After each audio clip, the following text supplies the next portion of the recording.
Chapter 4, Forgiveness. Sean arrived with flowers in hand. He wanted to see Quincy. He was so good with him, and Quincy ran over to him and hugged him. I felt my heart melting. He asked Quincy, "How you doing, Tiger?" Quincy looked so innocent as he responded, "I'm good. I missed you." Sean's response sounded genuine. "I miss you too. We'll hang out tomorrow, okay?" "Okay." Sean gave him a little love tap on the butt. "It's bedtime," Quincy replied. "Okay, good night," as he turned to head toward his bedroom. Here was the man I fell in love with. But what was I thinking? Shit, not only does he want butt plugs, he slapped the shit out of me. So why am I talking to him? They say that love is blind, but is it stupid too? As Quincy left, Sean looked at me and smiled. "Baby, let's go have some fun. The babysitter is on the way. I just wanted to show you a good time." I was so mad at myself for melting as I said, "Okay." We sat on the couch laughing and genuinely having a good time when the doorbell rang. The babysitter had arrived, and so we left. As we exited the house, a big man climbed out of the limo and opened the door for us. He wore a sharp suit with a gun noticeably tucked up under his arm. I thought to myself, he could have made it invisible, or did he want me to see it? Despite my reservations, Gene was a sweetheart. He was very courteous and polite. As he tipped his head and said, "Good evening, ma'am," Gene drew a smile out of me and I responded, "Hello." Gene and I would see each other a lot after this day. Chapter 5, Sean kneels. The year passed and thankfully we didn't have many bad arguments. Although Sean was strangely getting into voodoo, he would put curses on people and I wasn't sure how to respond to that craziness. My problem as a single mother was I wanted to be married. He always had excuses and delays when it came to committing to marriage. His label was blowing up, Biggie dropped, and it was just over. He also signed Mary J. Blige, and of course, when I found out he slept with her, we fought. He claimed it was a mistake, and my stupid ass took him back again. Sean asked me for a threesome with her. At first, I was mad, but Mary was beautiful. It was our first threesome, and I loved it. Mary was sexy. I would not be doing this a lot, but it was so hot. I was young, and exploring my sexuality was enticing. Over the years, we brought other women into our bedroom periodically, and we were happy. That is, until one day I came home to a situation that went from awkward to a nightmare. Quincy was with the babysitter, and Sean was sitting with Albie Shore at the dinner table. I had a child with Al, and Sean was the father in Quincy's life. The awkwardness of all of us being together had dissolved a long time ago, but was still weird that they were here in my home together alone. I sat down and we had drinks. It was fun. The conversation was cool until it wasn't.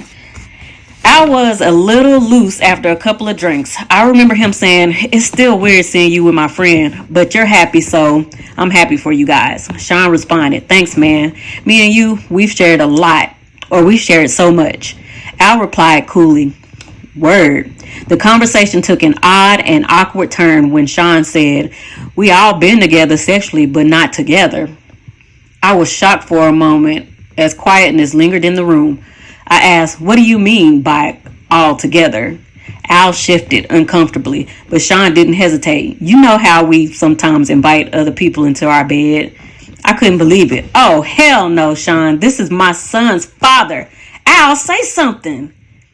What Al said was mind-boggling. "I don't know. It could be kind of hot. I miss you in that way."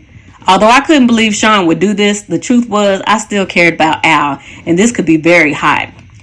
I just didn't want it messing up my relationship, and if things became awkward, how would it affect Quincy? So I asked, "Are you both sure?" I imagined both of them inside of me.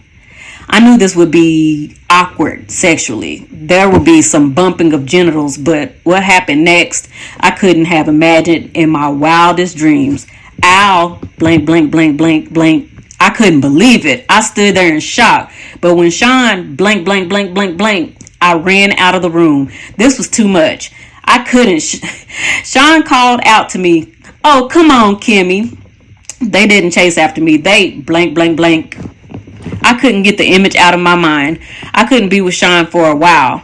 But that wouldn't be the last time I saw Sean in a compromising position, not by a long shot. One day I found the vault where he kept all of his encounters with men. Yes, he kept a record of it. But that's for later.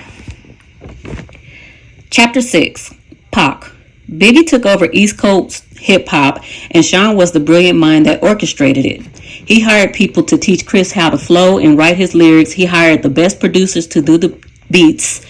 Although he took credit for them, and the music was unstoppable, at this point, Sean was sleeping with all the power players, and everyone that wanted to do music wanted to be a bad boy. Sean wheeled and dealed in a way that would have been unthinkable to many. He slept with the guys that really controlled the music to stay on top. A lot of the names average people have never heard of. These are the guys that make the decisions on who is winning and who is not. He hosted parties that were just a fancy name for orgies, and everyone wanted in. When I met Tupac, Sean and I had an open relationship, and yes, I slept with Pac. Shit, he was sexy. Sean didn't mind, well, not until he tried to get Pac to join both of us. Pac was not good with that. This is where the relationship between them became strained. Tupac wasn't going to accept Sean's advances. Pac wasn't gay, and he was pissed about the advances. We were all in Sean's house. I was drinking, they were smoking, and everyone was just relaxing. Sean came in on what I am sure he would call a smooth approach. My baby is bad, isn't she? Pac threw me a sly smile. Hell yeah. I felt myself blush. Sean was now in full swing. You think you hit it better than me? I couldn't believe he disrespected me that way. I was not playing with my response. Sean, what the fuck? Pac came to my defense. Damn, bro, you ain't got to do the sister that way. Tupac appeared upset behind Sean's words, but Sean was in it for the kill regardless. I think my dick's bigger than yours. I bet I can make her come faster than you. What's up? Pac was appalled. What the fuck are you talking about, nigga? I ain't trying to run no fucking train. Sean continued. What you scared? What you scared of? Let's see who fucks better. Let her be the judge. Yes, at this point, we had been inviting others into our bed for a while, but I am not used to and will not stand for disrespect. I wasn't the only one upset. Pac shouted, nigga, you talking about pulling your fucking dick out? Sean was daunted. What you scared? What you scared? Sorry, y'all. Tupac simply left. Things were contentious since then. The two could not be in the same room. Pac avoided me as much as he did Sean. When they did bump into each other, the tension was palpable. It felt like blows could be thrown at any moment. Months passed with only the tension between them. It was uncomfortable, but nothing life or death. Then one day, while we were at the studio, it happened. I walked into Sean's office and he was having the conversation. Sean sat across from Jimmy Henchman. Pac don't leave that fucking studio alive. I don't think I was supposed to hear it. I continued as if I didn't. Hey, Sean. Good morning, Jimmy. They didn't seem to think I heard anything. I'm ordering breakfast. Smiling, Sean replied first.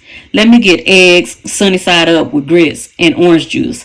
I could see he was hungover. Good. I don't want him knowing I know anything. If he just put a hit on Pac, knowing something could be dangerous. Jimmy, apparently not hungry, said, nothing for me. As he stood to exit the room, he said to Sean, let's make that happen. Then nodded to me and said, Kim, always a pleasure. With a wink to me and a nod to Sean, he turned and walked out. Jimmy was a part of our intimate circle. Quotes, intimate circle. I went on as if nothing was happening. I'll make the call now. I smiled as I left, hoping I wasn't white as a sheet. I wasn't in the studio that night. Pac survived being shot, thank God. But what I understand, Sean and Chris saw Pac at the studio after he'd been shot and did nothing.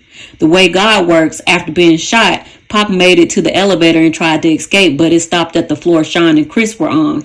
When the doors opened, they saw him lying on the elevator floor, riddled with bullets. The fact that they didn't call an ambulance, although they saw Pac lying there swimming in a pool of his own blood, would be all the evidence Pac ever needed. He, of course, assumed they placed the hit, and Tupac is a soldier. This is not something that will be unanswered. Tupac didn't do well. He lost a testicle, but he survived. It was orchestrated, and Sean Puffy Combs was the orchestrator.